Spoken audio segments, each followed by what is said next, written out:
Are you having a good Politicon so far? Yes, yes. All right, well, you're about to see the highlight of your Politicon experience. Give it up for the greatest rebounder of all time, the most fascinating man of all time, the worm, Dennis Rodman. You're screaming? All right. I promise you he's back there. I've seen it with my own eyes. Come on, Dennis. All right. All right. There he is. All right. All right. How are you, brother? How you doing? Nice to see you. Wow. A lot of people, huh? Hell yeah. How are you today? It's all good, man. But it's fucking hot. Yeah. It's hot out there, man. Yeah. A little hot? It's very hot.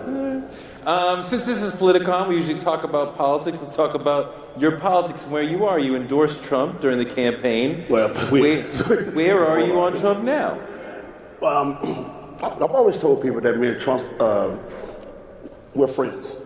We don't talk about politics. We don't talk about anything but just about life, pretty much about life. But I leave that to him and his government and his people in the White House. Do you support him? I can say friendship, yes. As a politician? Friendship, yes. I really don't. I'm not really deep into politics, but I love to create politics. What does that mean? Huh? What do you mean, create politics? You know, like the North Korean thing. I created that.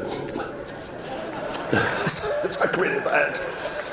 So, you know, and I was just telling people a lot. I said, you know, it's amazing that people haven't really thought about this. And I asked them the question, did we even care about North Korea 7 years ago? We didn't even talk about North Korea 7 years ago. Never, no one talked about it. And since we're going to get it out the way. And people look at me and like, why is that? I mean, us and North Korea don't have anything in common, pretty much, right? Okay. So.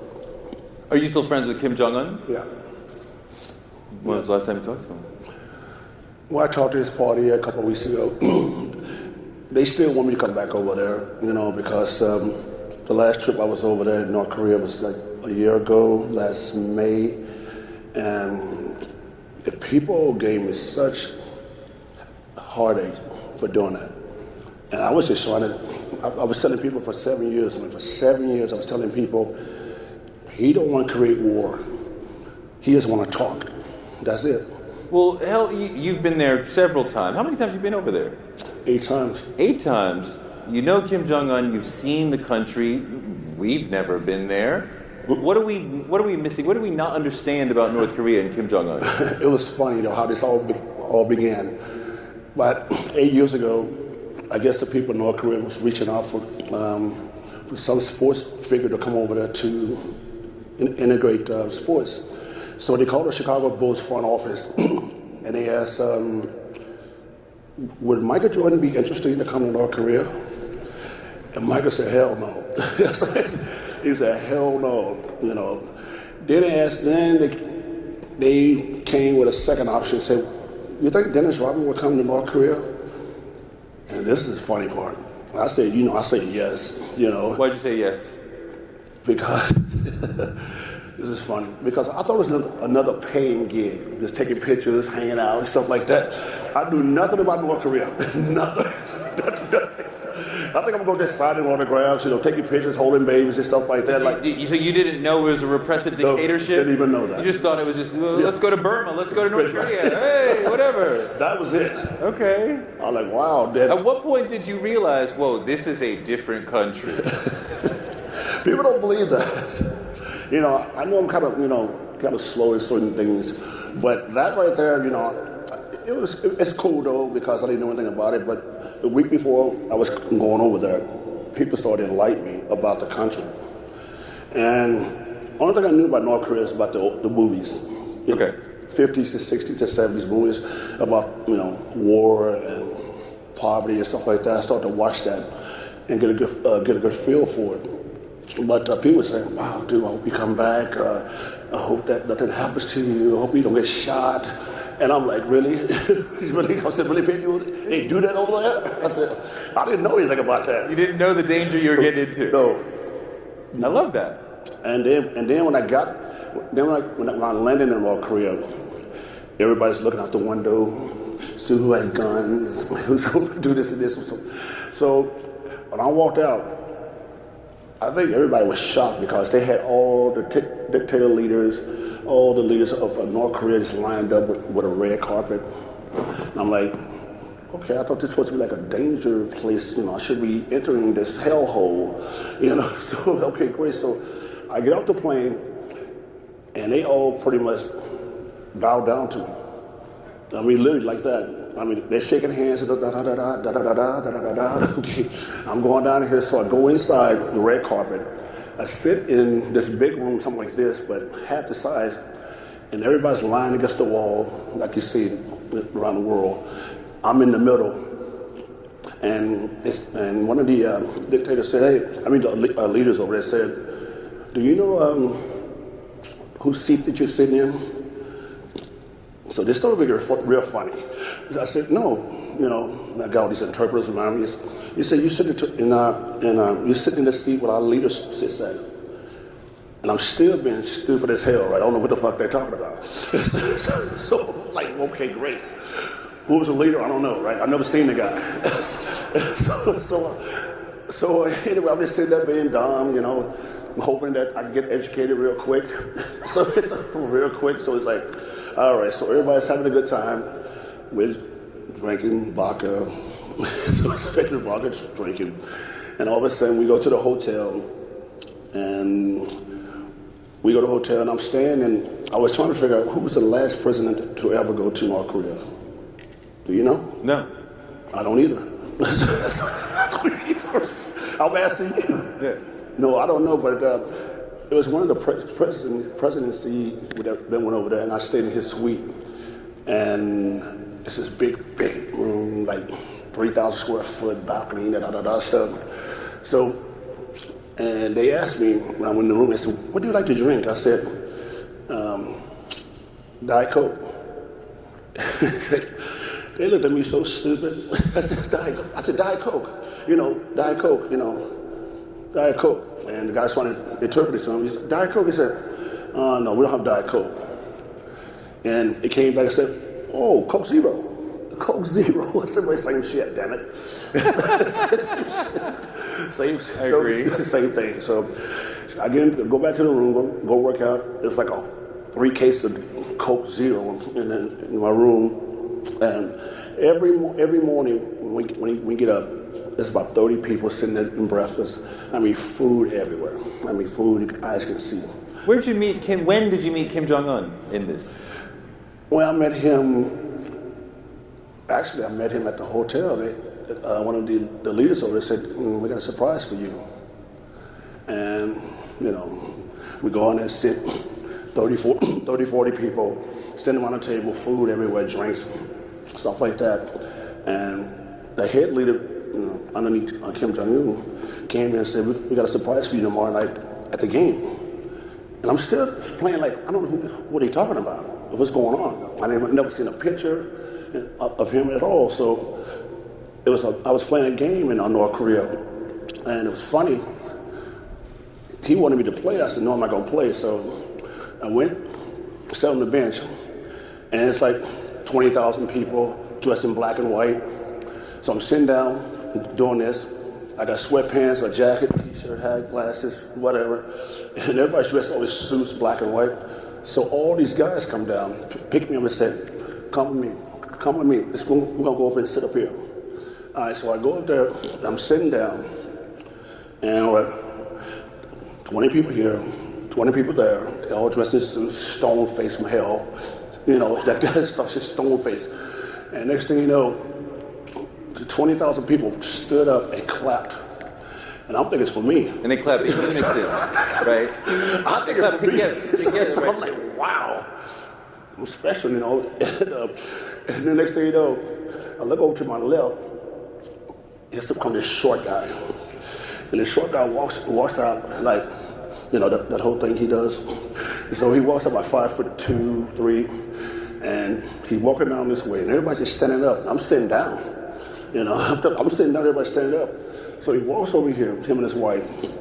So he comes to sit right here, probably this close right here. And he comes to stand here. I get up like this, but he pulls me down. He said, all right. So he's up there waving. And I'm like doing this whole video, I'm doing this whole thing, the whole time he clapping, I'm like this. So who is this guy? So who is this guy right here? Everybody's like loving. And as he's telling me to be seated, and I've never seen nothing like that in my life. You know, I've never seen 20,000 people get so emotional. And I was just wondering why are they doing that? I mean, people right here, like they're clapping, crying. I'm like, wow. Well, why are they doing that? I had no clue. But I had no clue. I was like, wow, who was this guy?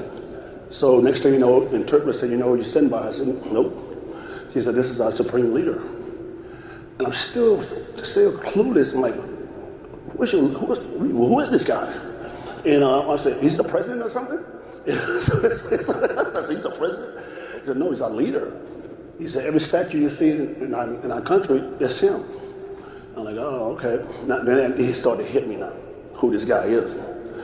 And it's so funny that after that, we was just talking basketball the whole time. And he was so thrilled, so happy, the fact that America came over there and actually sat beside him and talked nothing but basketball, nothing but this average stuff. But what is he like? Because we don't give any sense of what he's like as Americans. You've sat and talked to him, so what is Kim Jong-un like? You know, he's funny as hell, though. Literally, he's funny. He's like 34, 35 years old. He loves basketball. That's all he does. He loves playing basketball. So we played a game of horse. And that's all we do. We just go and have a good time. We jet ski, we water ski, we snowboard, we do everything. If people don't believe it, he does that. And in the suit? No, not in the damn suit.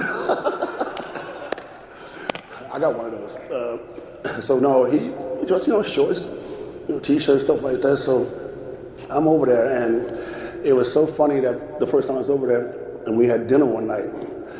And he actually said something about, well, my birthday is coming up pretty soon, in January. He said that? Yeah. Uh-huh. Yeah. And I had this bright idea, I just said, let me see if I can impress this guy. So about 20 minutes go by, 30 minutes, I looked at my people, I said, I'm gonna say something really wild, watch this. So I looked over here and I said, you know what, I'm gonna give you a birthday gift. True story. And I said, I'm gonna bring a basketball team over here for your birthday. And he just stood up and clapped, happy, just happy as hell. And I'm still saying, this guy's a leader right now. I'm like, damn. He said, oh, that'd be so awesome. He said, you sure you can do that? I said, yep, I can do it. It's your birthday. And all of a sudden I said, okay. After we got through doing our clapping, and he sat down, I looked at my people and said, I just really fucked up, didn't I? I said some really bad thing right there. Knowing I couldn't even do it, I just said it. It just came out like that because I want to be the big man. So knowing the fact that, all right, so the next thing you know, we go back to the States and we trying to figure out how in the hell am I supposed to take a team over there and pull this off. And it was great, and we saw that on Vice. At what point did you say, hey, this guy's a repressive, homicidal dictator? Well, I didn't look at that. Just like that, I didn't look at that. I didn't look at that because do you not care about that? Well, they're doing that still. Because the life that you saw with the dinners and all that is not how 99% of North Korea lives, right? Well, my whole purpose for going to North Korea, and I keep trying to tell people this, I'm not there for politics. Right. Do you get that? Right. I said, I'm there for sports. Try to connect two countries together in sports. I'm not over there trying to ask that guy, don't chop his head off, please don't shoot your fucking sister or brother. I'm not over there doing that bullshit. I'm not doing that. That's not my job. Okay? And it's amazing how, that people have just trying to correlate the fact that it's going to actually work, because we've been in so many different situations in our lives over the last 100 years that sports heals a lot of wounds. Yeah. It does. Yeah. Heals a lot of wounds, even for that one day. Do you think that your personal basketball diplomacy has brought the two countries together? Has it made North Korea a little less likely to maybe launch a nuclear weapon? And again, I don't talk politics, but I created it. I created the ambience of trying to get two countries together. And this is the funny part about this, that people didn't believe I can actually do that. But this is where the awareness about North Korea became. I brought it to the forefront, but the one guy, Kenneth Bay, brought it to the forefront. And that's how we began to understand what North Korea is all about. Because I could throw a question at you. Did you, 8 years ago, care what North Korea was doing? Did you care? I mean, no, don't be no, yes, hell no, come on. Yes. Did you care? Yes. About what? About North Korea. About what did North Korea do to us 8-9 years ago? To us personally. Well, I mean, since personally. Well, since what did they do to us? What did they do to us? Since I'm not trying to protect North Korea. I'm just saying, what did they do to us? I don't know. Going back to Kim's father, there's been a consistent concern about them being a nuclear power, and God knows what they would do with that. God, would they attack the west coast of America? I don't know, but that's been the concern. So, I mean, yes, I have been, one of the million worries in the mind has been like, maybe, generally it seems like they generally tend to test to try to get our interest rather than actually do it. I don't think they would actually do it. I think they would understand the suicidal nature of that. But the worry, maybe they'll do something crazy. Yeah, I mean, that's been there for a while, yeah. All right, so get back to my point. So get back to my point. Anyway, I brought the game to North Korea, and he was so thrilled that I actually pulled it off. As a company in London gave me $1 million to take a team over there. $1 million to take a team over there. And some guys were rejecting, I don't want to go. I said, I'll pay you $40,000 for one game. So everybody said, oh yeah, I'll go. So I go. So we get over there, and they're thinking like they're gonna get kidnapped or get shot or held hostage or something like that. And I try to convey to them that it's not that bad. I mean, they love Americans. And once we got over there, they got off the plane. They couldn't believe it, how nice they were to the Americans, players. You did get somebody released, did you not?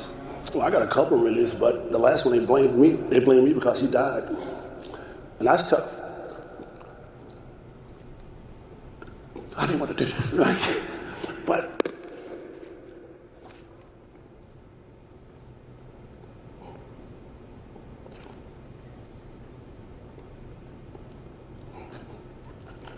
get it together, right? No. Get it together. It's a serious issue. No, I don't. Just get it together.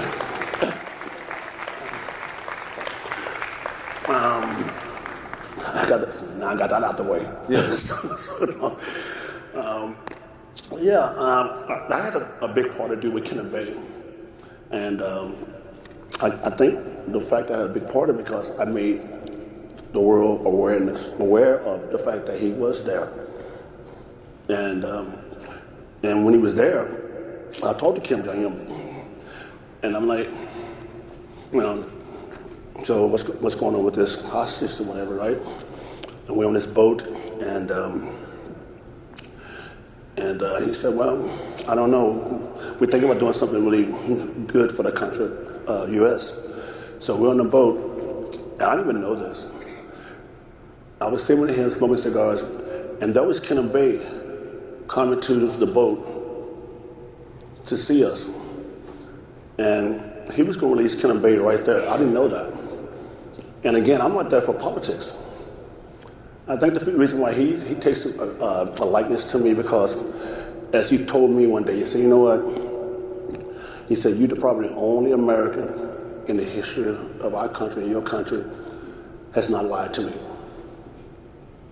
So by me saying what I said to him about bringing the basketball team, I'm pretty sure he didn't believe it. I know I didn't believe it, but when I actually did it, he actually was just like almost emotional about it, because he couldn't believe that he actually said, "Wow, somebody actually likes us." That's how he thinks. I mean, you talk about I'm there for sports, I'm there for basketball, I'm not there for politics, but I think you can't help but get dragged into it in a situation like that. And I'm there for basketball, and then next thing you're talking about Kenneth Bay, and then the auto thing happens, and you can't help but get dragged into politics in a place like North Korea. Yeah, but the one thing we don't talk about in North Korea is politics. They want to talk about sports. And they did ask me one day about, if you could, Dennis, go back to America and ask the president for 3 things. And I didn't ask for that. They came to me and told me they want me to go back and ask Obama. What did they want you to ask him? The first thing they asked me, they said, could you have them move the ships farther away from South Korea? Okay. And the second thing they asked me, that he wanted to talk to Obama, who was president, about nothing but just talk. That's the second thing. And the third thing is more like, it's heavy politics. And we're sitting there, it's like 6 of us in there, and it's like 2 hours later, they said, "That's okay, Dennis. That's okay. We don't want to do this to you. We're sorry about that. So just forget what we said." So I never said about that ever till now. So you never said anything further? No. We want to go to audience questions in a few minutes, but I want to talk to you about basketball because I've been a fan since the Detroit Pistons days and all that. And I mean, for one thing I want to talk about is I remember you as a Piston and you were dope, but when you went to the Spurs and the Bulls, you were even greater, right? And there was something about you personally off the court that was totally different, and on the court that was more electrified and more energized, even greater than you'd been with the Pistons. What happened that led to that personal on-court and off-court change? The worm develops after '93 with the Spurs and the Bulls, not really with the Pistons. So what happened? 93, that's when my life changed a lot, because, I tried to shoot myself one night, and a lot of things, I went through a lot of changes at that moment. Why did you do that? Because I didn't like who I was. I was too much of a follower. I didn't know the directions I was going at that particular time. So everything was just unraveling around me. Wife takes over my babies, steal my money, wreck my house. My coach is over here, my mom's in the hospital, Everything was just going nuts, I'm like, whoa. So basically, I wasn't actually trying to kill myself. I was just thinking I had the notion to go perform that act. So I just went in the parking lot, got a shotgun, held it to my head. Thank God I went to sleep. You pull the trigger? No, I said, thank God I went to sleep. You had the shotgun and you fell asleep? Fell asleep. Because you were drunk? No. Why did you fall asleep? I had no clue. And I was actually listening to Pearl Jam. Okay. Pearl Jam. Eddie Vedder? I was listening to Pearl Jam. It was just mellowed me out, and I just fell asleep. And you got helicopters, cops, and stuff around. They pulled me out and tried to take me to a psych ward or something. And that really just changed my whole perspective about living life. Then when I went to San Antonio, my life took over in a whole different direction. Yeah. Then you started doing the hair, the nails, the off-court stuff, and tattoos. And on-court, you were different too. Well, on-court, I'm more of aggressiveness on the court. And I always tell people, if you look at some of my things I say on TV, I never played the game for money. I never did. I never played for money. I just love the game. You were a really special, different, disruptive player. When you were on the court, different things would happen than when you were not on the court. Talk about what you tried to do on the court, especially defensively. You would completely change the game.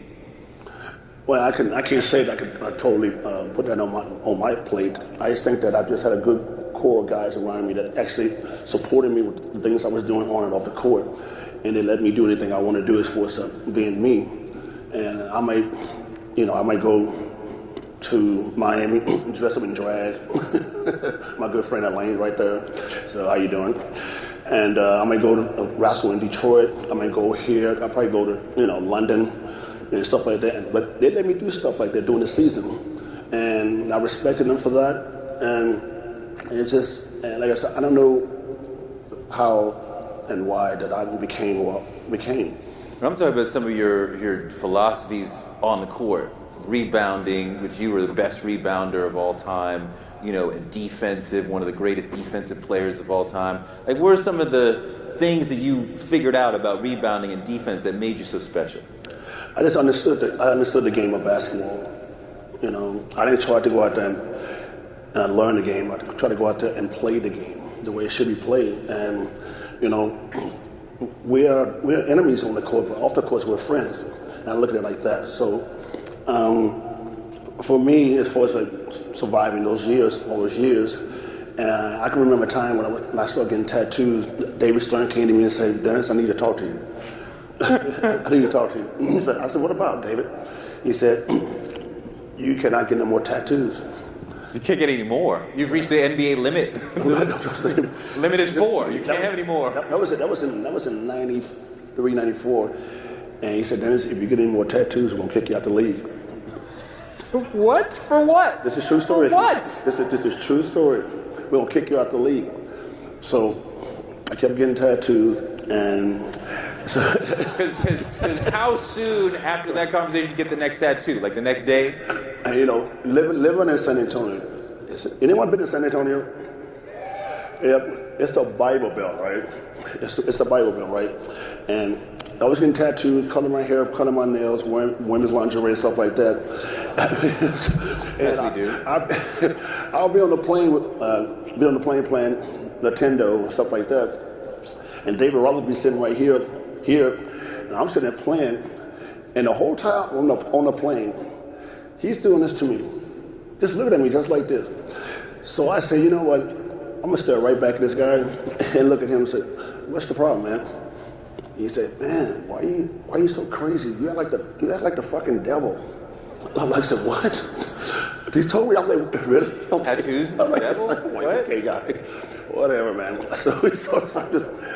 But it's like, I think that's the main reason why I got released from San Antonio, because I guess they couldn't control me because I wasn't in their system. You were part of the greatest season of all time with the Bulls, one of the greatest team of all time, played with the greatest player of all time, Michael Jordan. What was it like playing with Jordan? It was awesome, man. It was awesome. It's funny when you get around people that's inspired and increase the level of livelihoods for people around the world. Mike is probably the first one to do it. It's just amazing to see people that's so creativity-wise have so much to offer people. He had a lot to offer people, and Mike was, they used to call him Black Jesus in Chicago, because he just, it was like, you got Jesus, you got God, Jesus, and the devil. So it's like Michael Scotty Dennis. That's what they used to call us. So it's like, okay, the devil, okay, got it. So the Holy Ghost, the Holy Spirit, or whatever. But it was such a great honor to be there, because the people love the fact that we heard that he was hard on his teammates because he wanted people to get to their highest level. Was he hard on you? No, he wasn't. We rarely talked, me and Michael.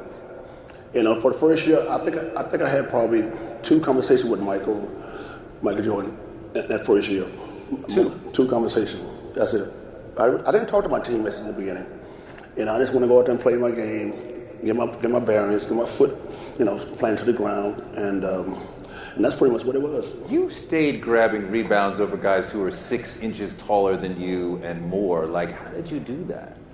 I just knew the game of basketball, and every day I've been in the film room at 4 o'clock in the morning, just studying the people. I weighed 215 pounds at the time. Guys weighing 280, 290, but I knew how to position myself, know how to create havoc, because I was quick. I could bounce. And most guys are so heavy, to the ground. I'm just like, so. It seems like, and we're going to go to audience questions in a moment, it seems like you're a very creative person, but the thing that you have created is you. Yeah. right? You have been the palette or the painting that you have been working on all these years. Is that how you see it? It's the same thing. It's the same thing when I went to North Korea. You know, I got all this get up on, nails, hair, piercings, and everything like that. The same thing about that. It was funny how they welcomed me looking like this. I mean, welcome me. They didn't even look at this. They're like, okay, thank you. But even in the NBA, I did create some type of image in the NBA as far as independency and stuff like that. Yeah. And now what you see in the NBA, what you seeing? Everybody got tattoos, piercings, everybody got all this stuff, So it's a normal thing now. You trying to encourage others to just do whatever you want to do? No, I'm just saying, under certain circumstances. That's about it. Ma'am. My name's Sharon Rivera. I'm from Detroit. We loved you there, Dennis. We just loved you there. And the thing that I want to ask you is, I have 5 kids that grew up there, and it really hurts me that they have the impression that I support Donald Trump when he doesn't really do anything for us back there. And even though you say politics is not your thing, do you feel any responsibility to those kids who adore you and support you, who are being hurt by the policies of this administration? It's a great question.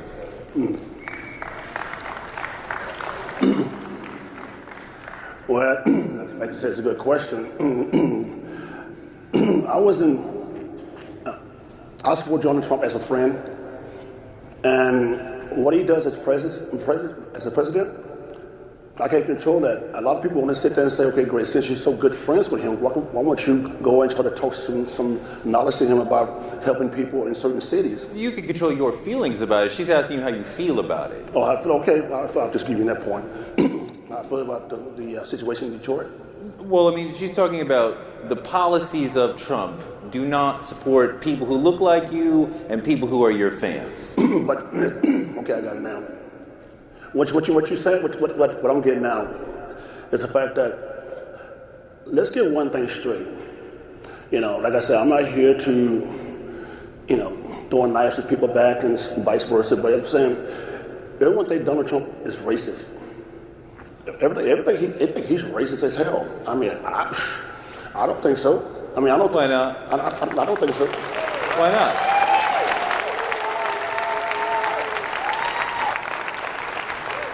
But I mean, it's funny how we look. Some people look with a blind eye. Did you see that piece the other day with Kanye West and Jim Brown and stuff like that? Yeah.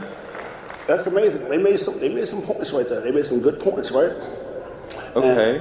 They made some good points in certain situations. In certain situations they did, but you can say they're out of line. But I don't support Trump when it comes to, okay, great. It's okay for the president of the United States, Donald Trump, to go pay a hooker $130,000 and then tell us not to do all this other shit out here, okay? It's okay for him to go sit there, okay, great.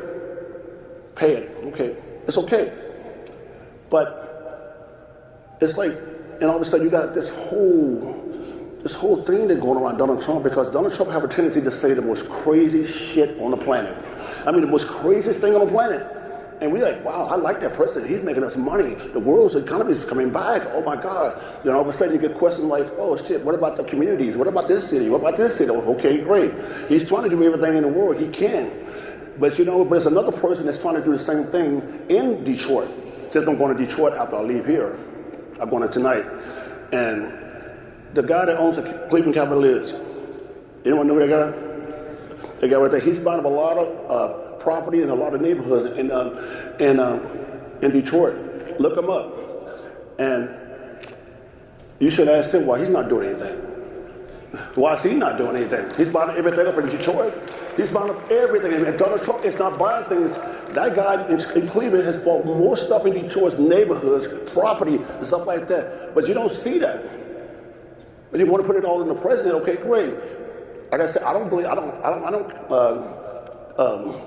I'm just not sure how you can argue that he's not racist. He's quite clearly racist.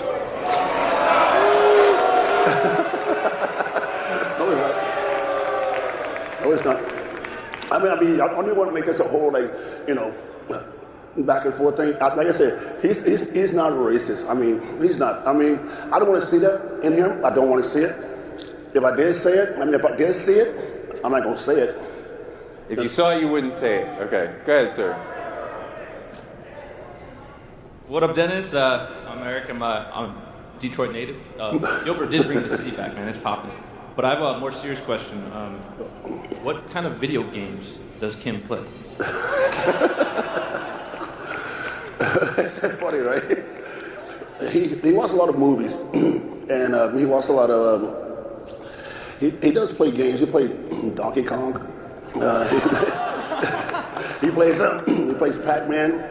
He plays a lot of cool things, old games though. Sir. Okay, so... Nice shirt. Oh, thanks. Yeah, so the research has been done, and Kim Jong-un, he is a despotic ruler who controls the media and is responsible for the death and suffering of many of his citizens. But similar things can be said about Donald Trump and Barack Obama. It's just part of the nature of being the head of state. You're responsible. So what allows you to put away judgment and just be friends with Kim Jong-un, even though he's been a cold-blooded killer? Like, what allows you to put that aside and just be friends with him and talk about basketball? What's he saying? What did he say? What did he say? He said, how do you put aside Kim's repressive, homicidal dictatorship and just be friends with him, just talk basketball? How can I put that aside? I'm giving you guys something that I said to him one day. And see what you guys think about this, what I said. I said to him one day, his birthday party, and we all doing toasts and stuff like that. And it came to him, he said, oh, thank you, Dennis. Okay, so it came to me. And this came out of left field. So I just said, okay, great, I got something to say to you, man. So this is what I want to say to you. Thank you for having me in your country. You're great to me and my friends, stuff like that. But I got one thing to say to you. Your grandfather was a fucking hell of a mother. He was a bad guy. I said, your father was a motherfucker. This is what I said to him. And next I said, dude, I'm gonna tell you one thing, man. You've been so cool to me. You're probably the best one out of all three of those. And he looked at me and laughed and started clapping. And I'm like, and my friend said, you really fucked up this time. I told him that his grandfather was damn. His father was like hell. But him, he was cool to me. Because I don't know anything about that. Man, I don't know anything what's going on. It's what I've seen in the military. I've seen blind kids perform in front of me. I've seen deaf kids perform in front of me. I've seen handicap. I've seen everything possible in North Korea. But still, they sit there, get on their damn knees and they said, thank you, Dennis. That's what they do. And guess what? But you don't see that. Because if I ask people in North Korea, and I always do, I said, do you guys hate Americans? They said, no, we don't. You ever hear that? Okay, they're saying that they say that they don't hate Americans. It's the fact that how we have became this situation with North Korea and Americans. If you had the ability to go to North Korea and go sit down and talk to the people in North Korea, and then would you come over here and lie, or would you tell the truth? Well, I'd tell the truth. Okay, if those people are very nice to you, they were very nice to you, encouraging did everything and said, please come back, we welcome you back, what would you say? Okay. That's a bad country? No. No, what would you say? I'm going to say, would you go back? Perhaps. So there you go. But you're the rank and file. I think what my Nirvana fan brother is talking about is, hey, this guy you're friends with has killed a lot of people and made the lives of millions of people horrible, and you're just talking to him about basketball, and you're okay with that? Well, I know one thing. I know the fact that his father passed the throne to him. He just got in power last year, pretty much a year and a half ago. So what he did over the last year and a half ago, I don't know. I mean, the first 6.5 years I was over there, when I came over there, he had no control. Sir. Oh, hi, Dennis. Big fan. I bought the popcorn T-shirt. I was just wondering if you think that Pope Francis is going to have a good time when he goes over there, as Moon Jae-in has just delivered the invitation. I know, right? That'd be fun, right? Let me say, but it's like when Kim Jong-un went over to South Korea, right? And President Moon, I was over there in South Korea like last year, and they walked around the city and stuff like that, and talking about how they can join forces with each other and join and put the two countries back together. And that's the fact, though. How is that possible when his father wouldn't do it, but he's willing to do stuff like this? If he goes over to talk to Kim Jong-un, he'll probably have the same conclusion I have. And because you know what? Anyone here can tell me what Donald Trump said before he went in that summit? Can anyone tell me what the first thing he said when he walked in that summit? What? Can anyone say it? What he said when he got out the car before he walked in the summit? You know, Donald Trump, he tried to be in control. He said, well, I can tell in 2 minutes if I like this guy. Remember he said that? Okay. That's the first thing that came out of his mouth. And he walked in. So he walks in there. It took him almost 6.5 hours to say, hi, God, I like this guy. This guy's awesome. Realize that? He said that. And then when he was sitting down like this, he was writing a treaty and stuff like that. Donald Trump was smiling, doing everything in the world, just giving that guy praises. He was giving praises. I'm saying, I don't care if it was fake or false or whatever, but he was giving that guy praises. Go ahead. So I was just wondering if Kim had any good jokes, and if so, I don't remember any. Good question. Yeah, good jokes. Does he speak English? No. So you're talking through the interpreter. Interpret, right? But, you know, no, he doesn't have any jokes. I mean, he loves to just talk. He's just funny. He's just phone in a moment and stuff like that. It's like when I play with his daughter, and no one's ever done it in North Korea. I play with his daughter and stuff like that, and I went over and gave her like a 91 jersey. She's walking around, stuff like that, and he's up there clapping and laughing. And I'm like, okay, great. But you know, it's like, those are things I keep trying to tell you guys. Those are things that I see. I don't want to go to any country on this planet to go see the misery. I don't want to do that. If I have to do it, I'll do it. But I don't want to go and have that. That's my last impression about any country. You don't want to go and see misery. I understand that. But if you bring the cameras with you and you see a certain part of the country and 99% of the country is different, have you not given Americans a skewed vision of the country you went to? Well, I tried to take my camera crew last time to show the first 6 years I was over there, and then the last 2 years I've been over there. He has changed the culture so much. He's torn down so much of the poverty and made it so modern, and nobody sees that. I think he's changed like 45% of the whole city now, and he's trying to change a lot. He has the largest. You're saying he decreased poverty there? He's trying to do everything he can to do that. That's for sure, and I see it. You know, he got the largest theme park in the world. He got the largest ski resorts in the world. People don't know that. So he's trying to change everything over there for his people. You know.